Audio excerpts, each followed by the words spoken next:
In the previous Maxwell first equation, that is uh,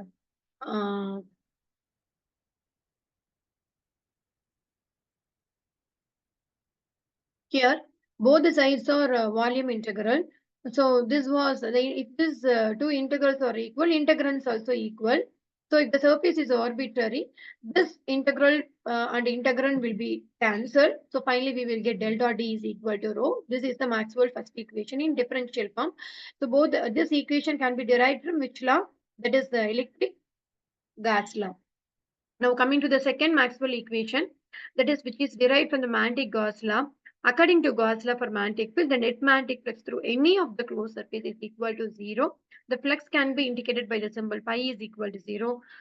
Let equation number 9. We know that the magnetic flux Q in terms of magnetic induction B is pi is equal to closed surface integral of B ds. Then comparing these two equations 9 and 10, we get closed surface integral of B ds is equal to 0. This is the integral form of Maxwell's second equation. So for any integral form, we have to derive the differential form also parallelly. So we will, when we move to differential form, we have to apply any theorem. This B can be converted as a del dot B. Wherever del dot B is there, del dot is there, you have to use the Gauss divergence theorem only. So this B, left hand side alone, we have to convert it. So closed surface integral, this surface integral can be converted as a volume integral by using Gauss divergence theorem. Whenever in surface integral, the simple vector having is that it was replaced by the divergence of vector, that is del dot B dV is equal to 0. This del dot B dV can be substituted here. So you can get del dot B is equal to 0. Del dot B is equal to 0. This is the Maxwell's second equation in differential form. Then coming to the Maxwell third equation, which is derived from the Faraday's law. We know the Faraday's law, that is electromotive force E is equal to minus d phi by dt. That is rate of change of magnetic flux is nothing but electromotive force. Then in this electromotive force, so what's our Maxwell third equation? Our third equation is del cross E is equal to minus dou B by dou T. Here the electromotive force small e can be replaced by capital E, and what's that the second side? Here minus d phi by dt. This phi can be replaced as a B.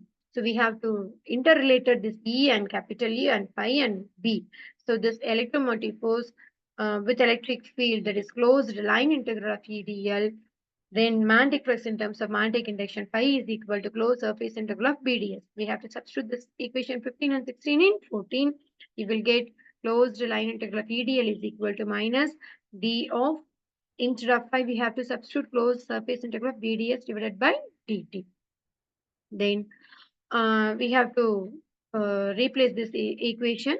Finally, we will get closed line integral of EDL is equal to minus closed surface integral of dP by dt into ds. This is in integral form.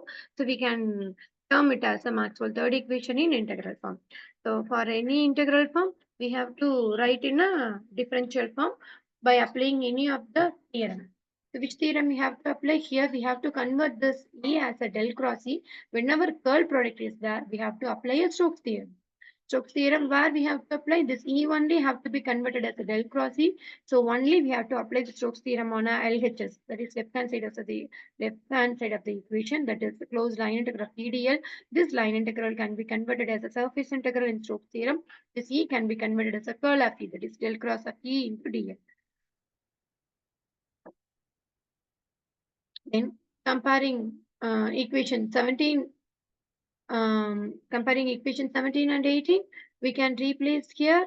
That is, this E can be replaced as del cross E, and LHS already it is in minus d closed surface integral of b by dt.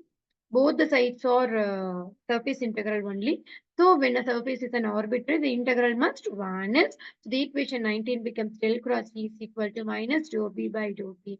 This equation is called as a Maxwell third equation in differential form. Maxwell third equation in differential form. I think you can understand the equation 2 and 3.